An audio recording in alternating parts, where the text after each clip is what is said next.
sou da escola Santo Carnal de Sobradinho. Olá, sou Cristina, sou do quarto ano.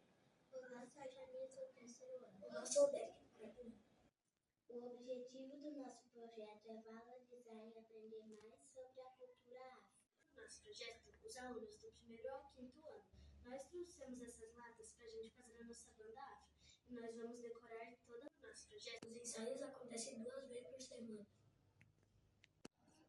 Nós pesquisamos várias músicas afros para nós dançar e tocar. Os alunos gostam muito do projeto e participam. Os ensaios acontecem 2 vezes por semana. O mais importante é trazer a comunidade para dentro da escola. A nossa comunidade ajuda muito o nosso projeto. Nós recebemos o apoio da nossa comunidade, das nossas famílias e da nossa escola. O mais importante do nosso projeto é aprender a valorizar a cultura afro.